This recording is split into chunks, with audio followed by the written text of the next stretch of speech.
recording. So many of you know me. I'm Ellen Bremner. I'm from the CC Fund. I'm assistant director and I work with the classes of 1975 to 1983 and 2000 to 2009. And next I'm gonna pass it to Gwen because she is on my left. Perfect. Thanks, Ellen. Hi, my name is Gwen Hay. I'm the Assistant Director of Annual Giving, and I work with the classes of 2010 through 2020 and all current students. And full disclosure, if I turn away and mute myself during this meeting, I'm still listening, but students are here working on campus tonight, so they might be interrupting the call. So just so you know, I'll pass it to Stephanie. Hi everyone, Stephanie Schilke. I am Associate Director of Annual Giving. I work with the classes of 1984 through 1993, and I also partner with our friends over in athletics. And I'll pass it to Britt. Hi everyone, Brittany Richard, Associate Director in the CC Fund. I work with the classes of 1967 through 1974, and then also 1994 to 1999. So glad to see some of you on this call. Oh, I'll pass it to Lynn. Hi, Lynn Kreider. I work with the classes of 1966 and older. Anybody that falls in between the 30s all the way to 1966. And I also work with the parent and family program. Okay, great. So I don't know if Susan was able to make it. I saw she jumped on, but I would like to go ahead and introduce our new Director of Annual Giving, Michael Spicer. So this is his first, he just started on March 8th. We're very excited to have him on board. And Michael, would you like to say hello? Absolutely. Hi, everybody. Thank you so much for taking the time to call and Zoom in. I started at Conn a week ago Monday, and I am Zooming in from Southern California, from Pasadena, about 10 minutes or so away from the Rose Bowl. And I am looking forward to relocating back to the East Coast to a place that I love, which is the Connecticut shoreline, to be closer to my family in New England. So I'll be making that move in the coming months. I am a Skidmore College alumnus.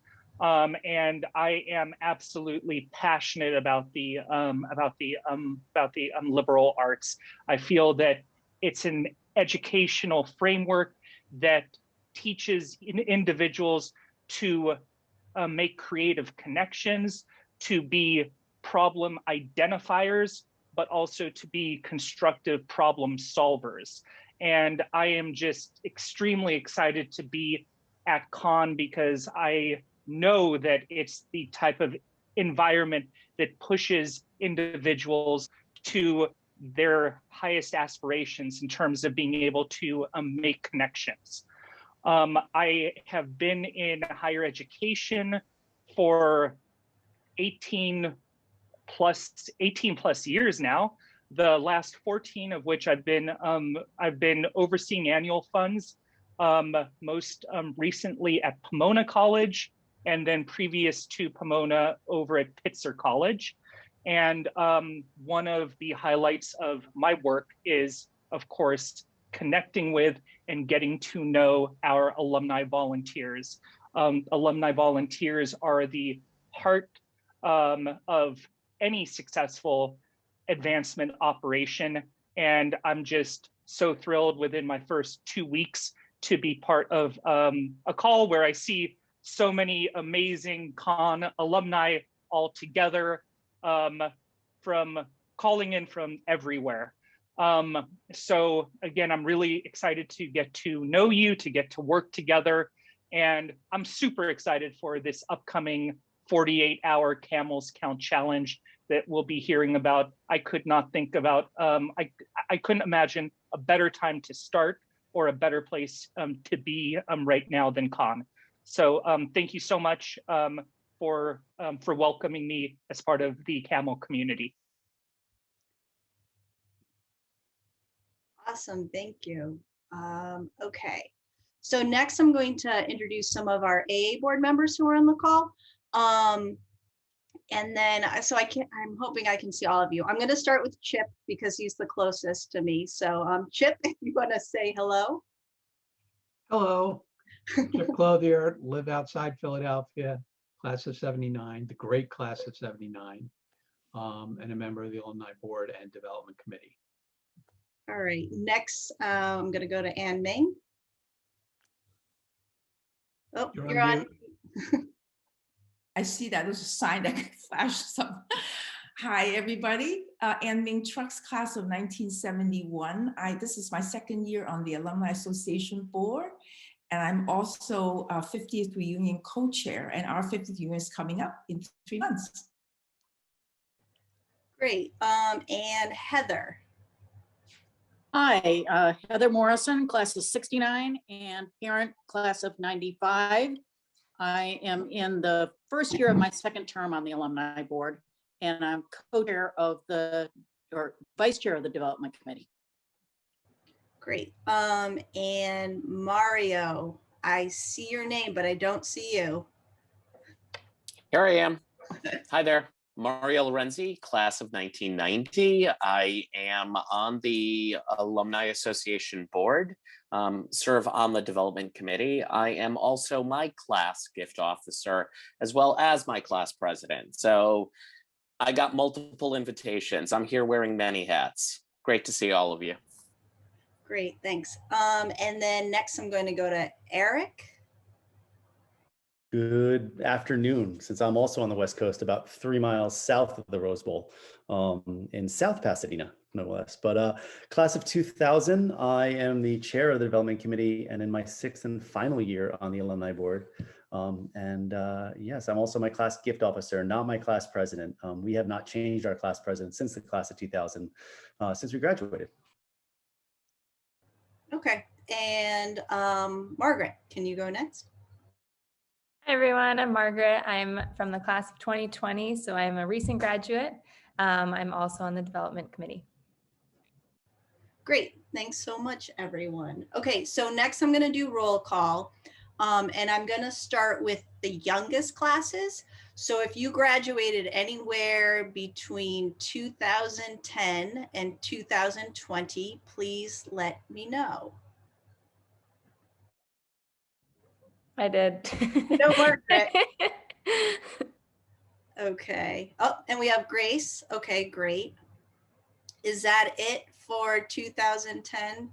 Gwen's giving me yes, that's it. Okay. 2000 to 2009. Besides Eric. Okay.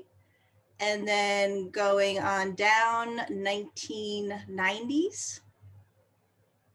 94 is here. Hello. 97 is here. Okay. Oh, 2001. I think I missed the unmute button option. Sorry. Okay. And then let's go to the 1980s. If you could also say your name in addition to your class year, that would be great. This is Deb Hay. I'm from the class of 89. Okay, great. Sure. Michael Keeney, 2001. Okay, thanks, Mike. Okay. Yep. All right, so back on down to, wait, I just did the 90s, correct? Okay, so let's go down to the 80s. Zoom meeting. All right. Okay, 1970s. I'm Brian Roby. I'm from the class of 73. Hi, Brian. Class of 79. Yep. Okay, is that it? All right, let's go to the 60s. I'm Suzanne Krantz, a class of 68 and parent of 03. Great. I think we had a couple more 60s besides Heather. No? Yeah, you have Janet Wallens and Anne Mary Capusta. Oh, okay. All right. Yep. Okay. Hi, all. Okay. And then 1950s. Anne Mary Capusta, class of 1959. Right. And then I see Judy there. Judy Acker, class of 57. And I was class president a couple of times, and I was on the alumni board. Great. Okay. All right. We still have people joining in. So I noticed Sarah Shopelkoff just joined. So she's connecting. She didn't hear me, but okay. So next we're going to go to Susan. Susan, are you there? I'm here. Okay. Hi, Susan. Hi, guys. All right. So Susan's going to join us and give us a fundraising update. Susan, if you give me 1 minute, I'll pull up the presentation. Perfect. That sounds great. And I apologize that I was late, everybody. This is Susan Daniels, class of 2001. I am a class gift officer and also director of leadership and annual giving. And I joined by phone, but I'm going to be joining by Zoom, by video as well.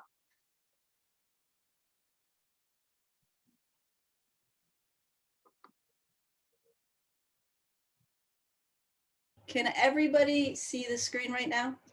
Yes. Okay, great. Okay, so this is our full agenda. I probably should have pulled this up before, but I was too busy talking to the group. So we have quite a few things to go through. And next I'll go on. All right, Susan, are you ready? Great. So as you can see, we're going to go over some of our fundraising statistics to date.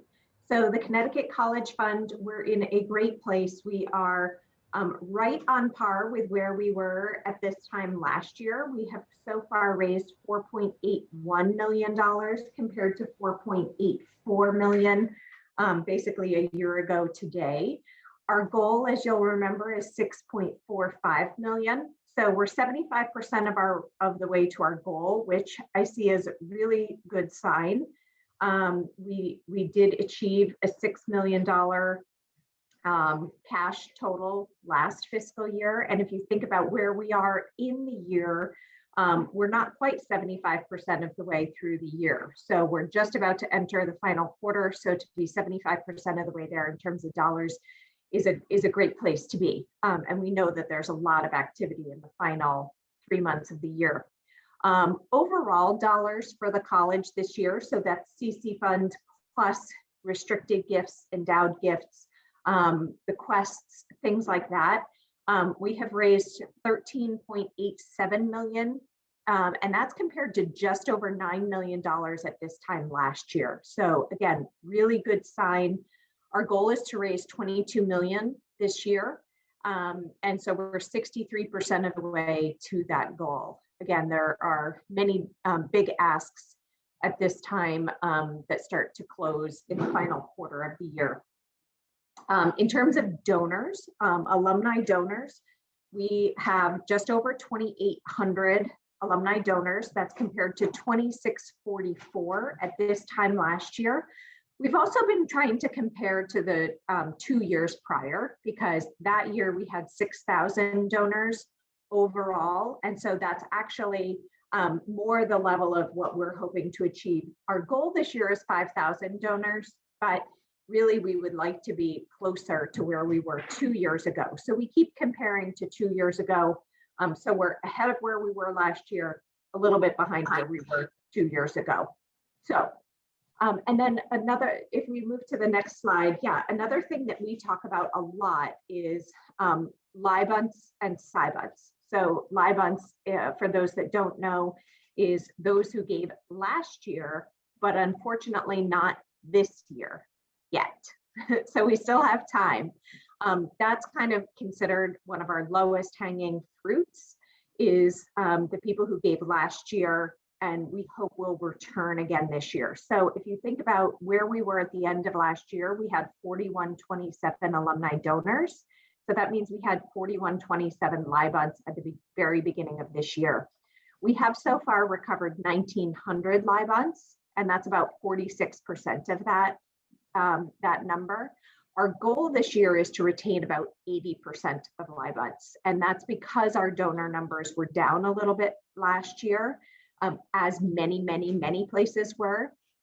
And we typically have about a 65% LIBUD retention rate. So we want to be more successful, more aggressive this year in that number. And if we think about it and contextualize into dollars, the folks that are outstanding LIBUDs right now, so it's about 2,200 remaining LIBUDs. Their total gifts last year were $1.6 million. So there's still quite a bit of money out there. That's it. Does anybody have questions about kind of where we are with fundraising to date? So we get an update from our class person before we start this April thing, so that we know. People do not like to be contacted when they've already given it. And so if I could get an update of who's given of my people, then it would be easier to contact them for this April special. Absolutely. We'll make sure that you get lists, especially for LIBUDs in your class, because those are going to be the people that we really want to repeat. And maybe we are also focusing on the people who gave 2 years ago, but did not give last year. So that we had a pretty significant fall off last year in terms of donors. And so we want to try and recapture as many of those FY19, fiscal year 19 donors as possible. So we will absolutely make sure that you have a fundraising update and class lists prior to the challenge.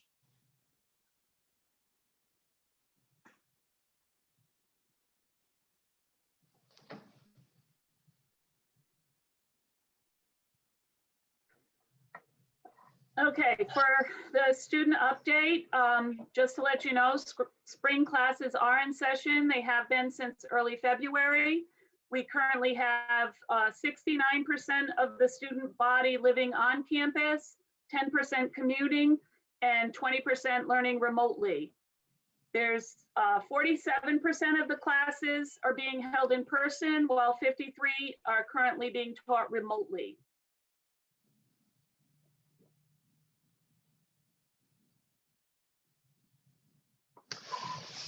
All right, I can jump in. The next thing we're going to share are some photos of the Palmer Auditorium renovation. So as many of you know, we're in the middle of a significant renovation to Palmer Auditorium, thanks to a gift from Nancy Marshall Apey, class of 1972, and her husband Preston, as well as a grant from the Sherman Fairchild Foundation. The college broke ground on renovations in the fall of 2019, and the transformation of the space will promote pioneering artistic production and research, attract world-renowned artists in residence, bring together alumni leaders in the arts, and offer renowned spaces for community engagement. Currently, we're in phase 1 of renovation, and we'll go ahead and share some pictures of the progress. So it looks like we've already got a picture up. Currently, the masonry restoration is underway. So as you can see in this picture, the eastern face of Palmer has been cleared and repainted. If we want, we can move to the next slide.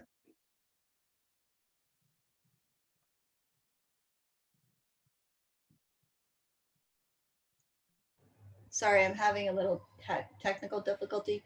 Can you still see it? We just see the eastern face of the building still. Okay, is it in presentation mode? No. Okay. All right, okay. Now it's back in presentation mode. Okay. Oh, there we go. Sorry about So that. this is an image of the auditorium ceiling, which is being rebuilt. So if you're confused by this picture at all, what looks like a floor is actually scaffolding. If we want, we can go to the next slide. So the next image we have is of a classroom, which is an example of one of the enhanced classroom spaces that is currently being renovated. There will be a number of renewed spaces dedicated to classrooms within the building. Next slide. This is a photo of the Castle Court entry. It has been cleared and is getting prepped for a new vestibule and entrance. And then we've got one more picture. So this is the Temple Green lobby. It's also been cleared and is being prepped.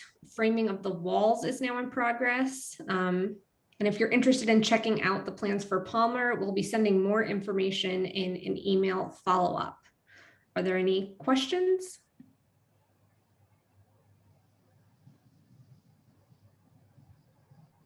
When do you expect it to be in use? We are planning for the grand reopening to be in the fall of 2021. So hopefully when we can welcome people back to campus again. And we're planning basically a year of a grand reopening. So for different groups on campus, we are able to have alumni return to campus. So we're hoping to have kind of a celebratory year of different performances and use of the space. So it should be pretty exciting next year. So I'll be ready for my 65th reunion in 2022, if I'm still alive. All right, so we're going to play some quick trivia for everybody. And this is Palmer Auditorium Trivia. So there will be 5 questions and we're hoping to have around 3 winners. So if you can grab a piece of paper and something to write with, and number your paper 1 to 5. This is reliant on you guys abiding by the honor code. So we'll ask each question and there will be about 20 to 30 seconds for you to write down your answer, and then we'll reveal the answer. And at the end, we'll tally up the correct answers and whoever got the most will win. And you're gonna win a Connecticut College mug and the very popular Connecticut College camel socks and some stickers. So we'll package all of that up and get it sent off to the winners when we're ready to play. So we'll give it a couple more seconds for everyone to get what they need, and then we'll play.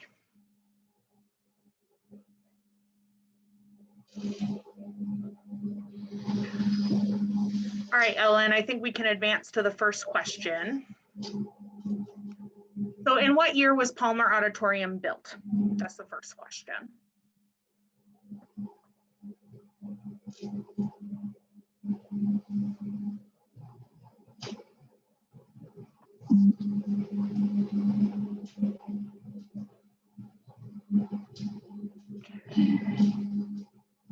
And we can reveal the answer is Palmer was built in, where'd it go? 1939. So that's number 1. The second question is, Palmer Auditorium was designed by architect William Lam. What New York City landmark is he best known for building and designing?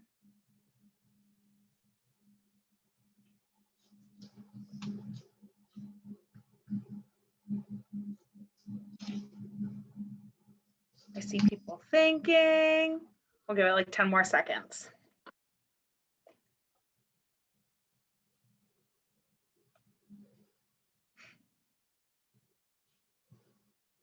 Okay. The answer is the Empire State Building. The third question, how many seats were in the original Palmer Auditorium?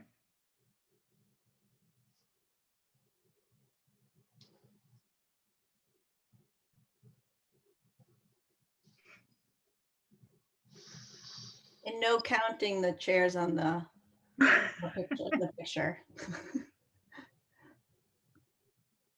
it a range or an exact number? We'll probably take whoever has the closest.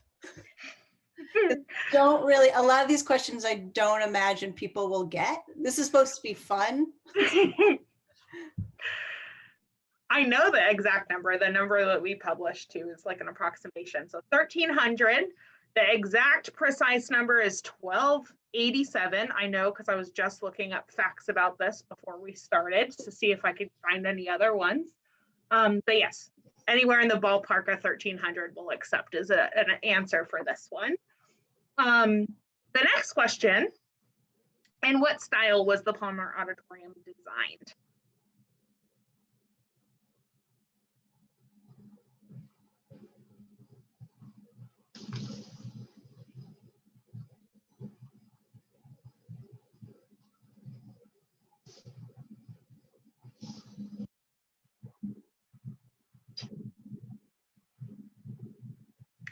And the answer is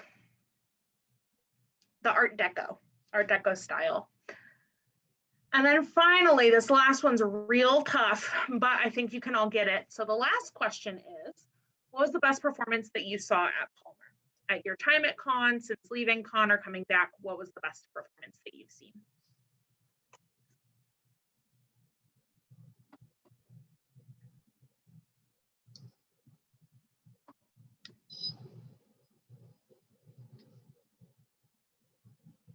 And then in terms of grading this, everyone hopefully got the last question, but did anyone get all 5 answers correct?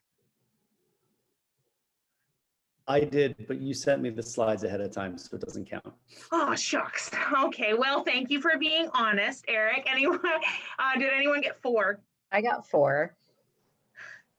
Congrats. I got 4. I missed the number of seats by a lot. Anyone get 3? Chip? And anyone get 2? There we go. Margaret and Susan. Oh, and Liza. All right, so for those of you, for the last question, who wants to go first and tell us what your favorite performance at Palmer was?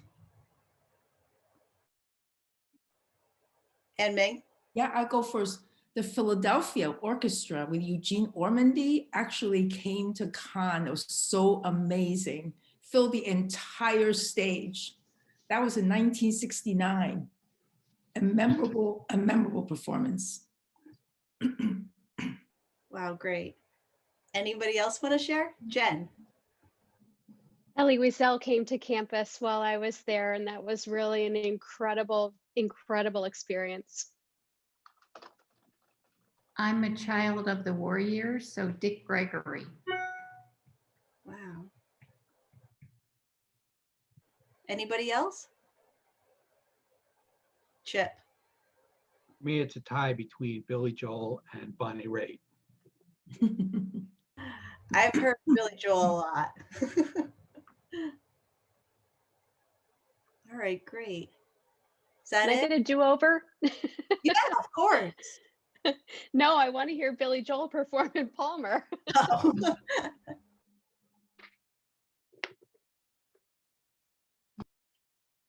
Jen, it's actually on YouTube. I'll look for that. Okay. All right, great. Thanks, everyone. So next, I'm going to go back to sharing my screen, and we're going to move on to what you see in my background, the Camel Count Challenge.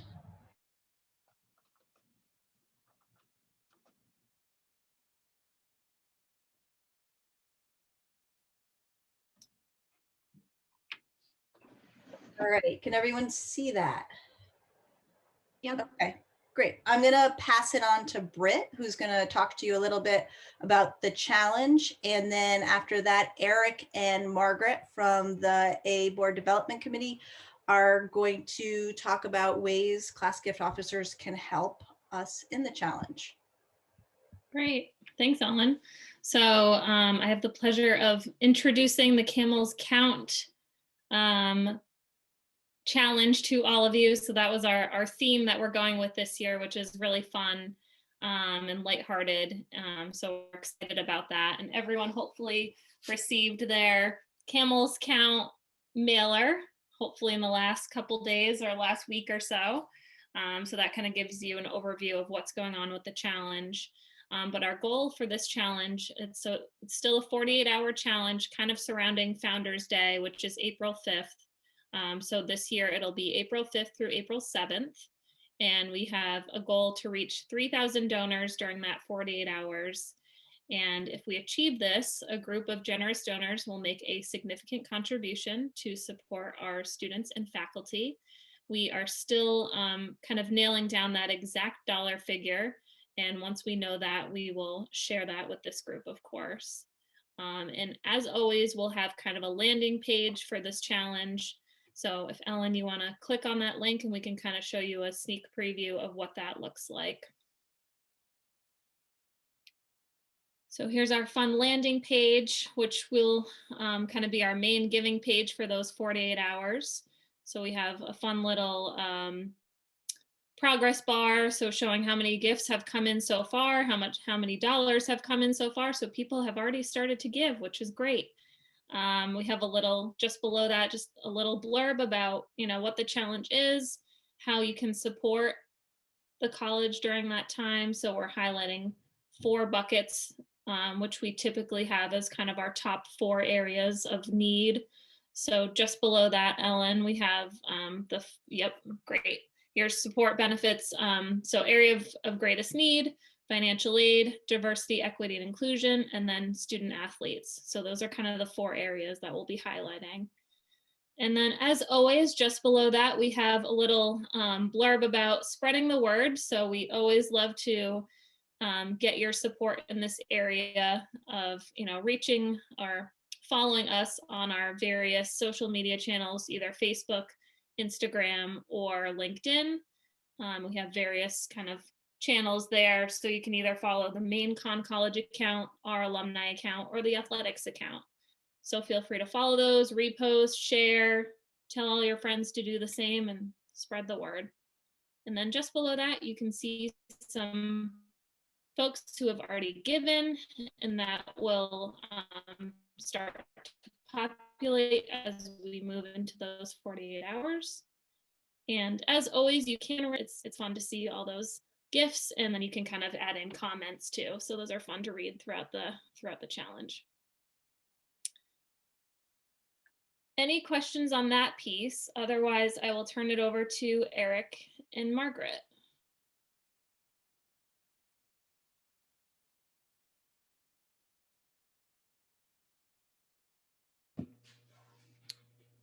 Great.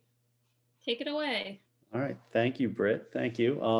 As you can imagine, we're excited that we're going to be able to have a challenge again this year. Obviously, last year it was put on hold and then, run again a little bit in June, a little differently. But it's a really our biggest chance to impact our alumni donors. We get a large number of alumni donors that donate because of the challenge or at the challenge. So we're going to obviously need your help to spread this to the alumni community. And really peer-to-peer messaging is proven to be the most effective way of getting people to donate back to the college. So alumni are 3 times more likely if they hear from one of us versus a staff member to give. So during the Camels Count, what we're asking you to do is just to reach out to 5 or 10 classmates who may not yet have made a gift to Conn and ask them to support Conn through this. Following the social pages is always a good way, obviously, to repost it for those that are on either Facebook or Instagram, or and all of the social ones are fun to watch, fun to follow as well, especially on Instagram.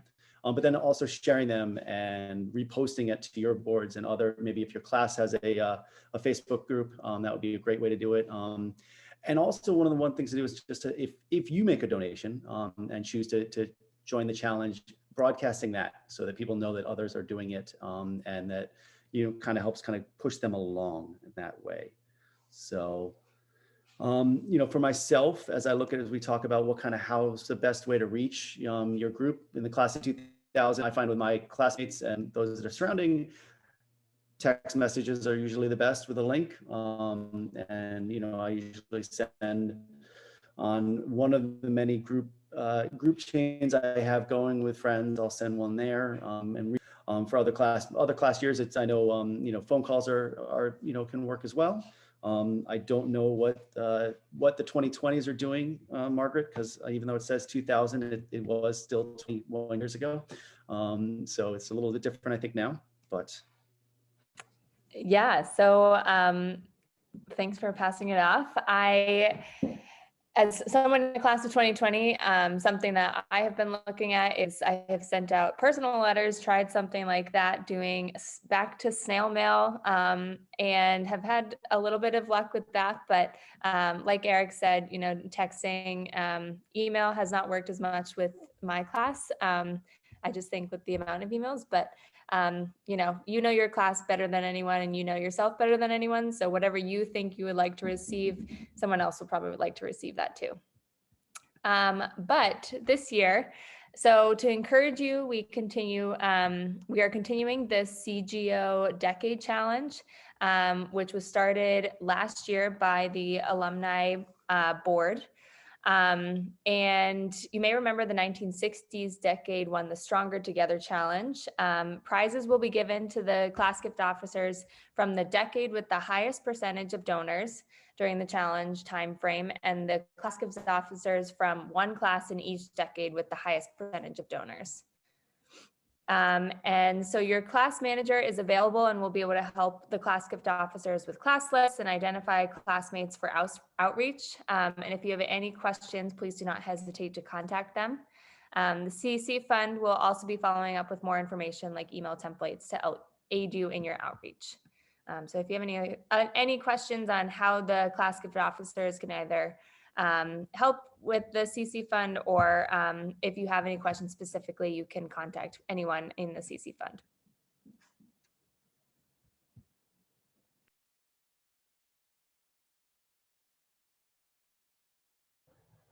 Great, thanks so much, Margaret. And so does anybody have any questions about reaching out during the challenge?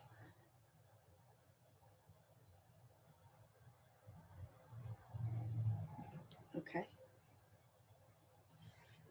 All right, great.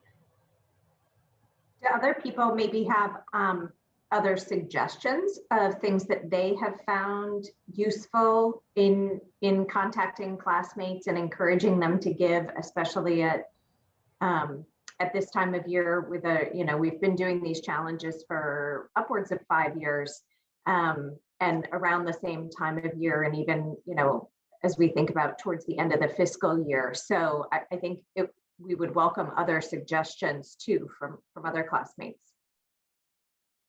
I have a suggestion about the thing that's online, where at the end you identify the donors. Has anybody thought about identifying them by class year so that you don't have to read through all of them? You can just zero in on your class.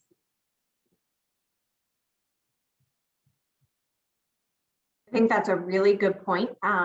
Britt is our expert on that platform. I wonder if, Britt, if that's something that's possible using the platform. So I think the way the page is set up is that it comes in chronologically. So basically it'll just populate based on who's given last and go from there. I can look into whether we can pin someone's class year with their name, because I think currently it just shows their name unless they'd like to remain anonymous. But I can look into that because that would be helpful to see as you're scrolling through. And if not, I'm always, anyone here on the CC Fund is always happy to provide a list as you're going through and doing outreach, especially during these, 48 hours when we're receiving hopefully thousands of gifts and you're doing your outreach. We're always happy to provide an updated list so you're not, reaching out to folks who may have just given. Yeah, I'll look into that. I would think that would be silent outreach, where you're going beyond the people that are on this call on the CGOs. If a donor looks and sees a friend that's done it, you've got a kind of a silent whatever. Yeah. I didn't. I was surprised you had the dollar amount next to people's names. I don't like that, and I think part of it is because, for instance, a couple of years ago, when we did this, I had already given my donation in December, but to count toward my class, I gave a minimal donation because you were counting people as well as money. You're counting heads, and I would not want it out there on a screen that Judy Acker gave $10. Because, but that's what I think I did give, just to be a head count for my class. So I'm a little concerned about having the dollar amount next to people's names. Sure. And again, thanks, Judy. I know that's also part of the anonymous feature. So if you do decide to remain anonymous, it would list, you know, $10, but by an anonymous person. So it wouldn't list your name necessarily. So that's another way around that. But I can look into whether we can, you know, hide that dollar figure. But I also think it's motivating to see some of those larger gifts come in. And I think for some folks, it's motivating to see, oh, this person gave $5. I can give $5. So I think it can work in both ways, but I'll look into that as well. And Judy, we have a lot of people in the same situation as you, as they gave their gift earlier in the year, or they give it towards the end and they just make a token gift amount. But I do understand where you're coming from with the dollar amount, so. Well, I wouldn't want my dollar amount. I mean, at the end of the year, we get a booklet within a certain amount, people are listed, you know, $1,000 and over, or $2,000 or $1,000 and less. But, and that's okay. But I whether it's $100 or $500, I don't like the fact that I wouldn't want mine listed, and yet I don't want to give anonymously. I mean, because I want my class to get credit.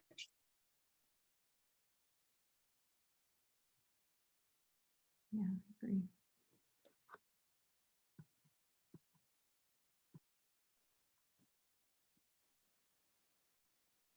So that is absolutely something that we'll look into and see what we can do with the platform, Judy, and completely understand your point, because the purpose of our challenge is 3,000 camel donors, and that's where we want to go. And it should be said that, again, any amount, any participatory amount counts. So again, $5, $500, that still counts. And that's really the message which needs to be shared out there. I can also share that based on our challenges, that early activity and early momentum at the beginning of the challenge on April 5th is going to create the positive momentum that we need in order to have that 3,000 camel goal achieved by April 7th. So again, I know that everybody's schedule and calendar is going to be a little bit different, but if we can kind of push for some early momentum, that's going to ensure that we see that wave of camel donors come in sustainably over the 48 hours, and hopefully help us exceed our goal. And what we saw earlier from Susan is that if we are successful with our goal, not only are we going to basically unlock a significant additional gift, but we are going to get much closer to our overall donor count and our alumni participation goal that we need for the year for Conn.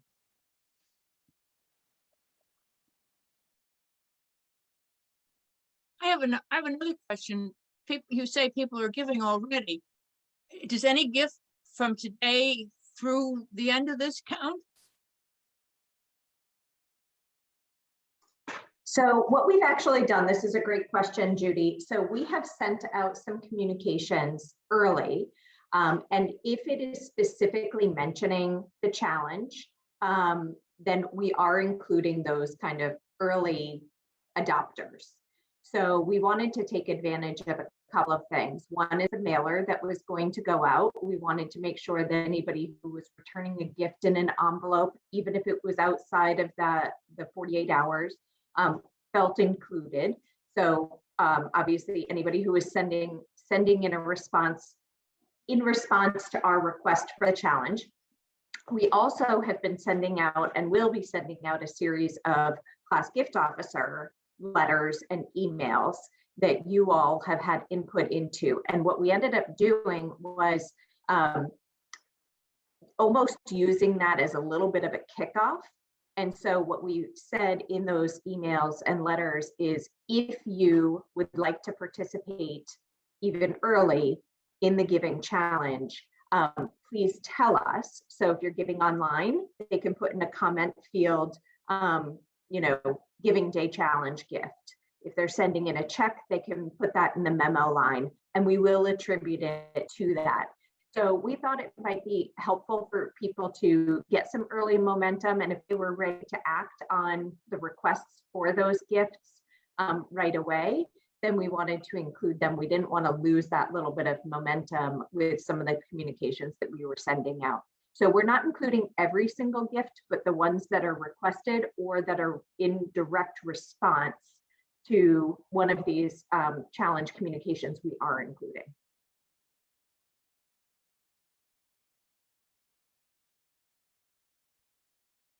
I also just want to clarify one point.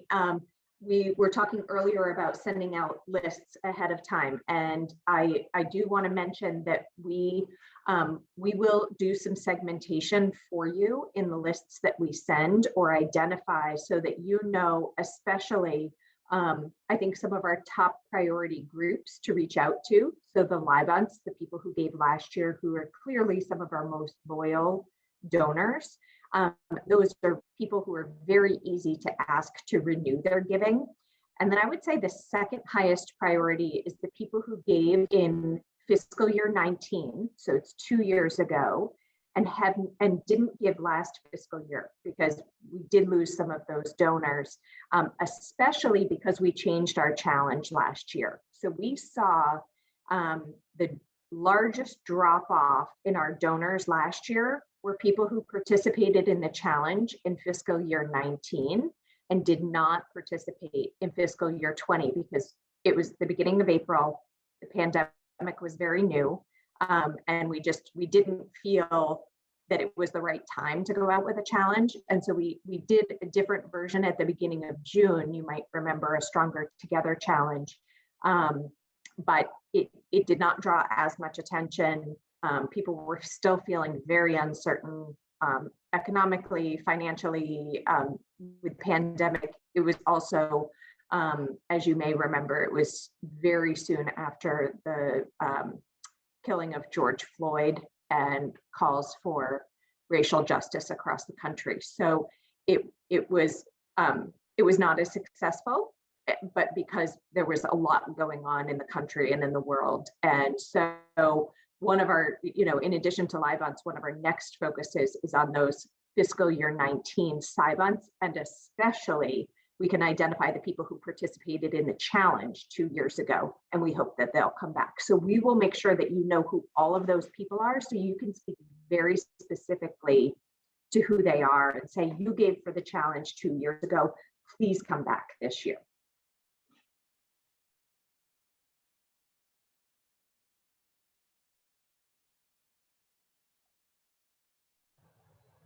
Thank you. All right, I think that about wraps it up, unless anybody else has any more questions. Again, your class managers will be in touch, and we'll also be sending you a follow-up to this email, to this call, with all the information that we discussed and a recording. So.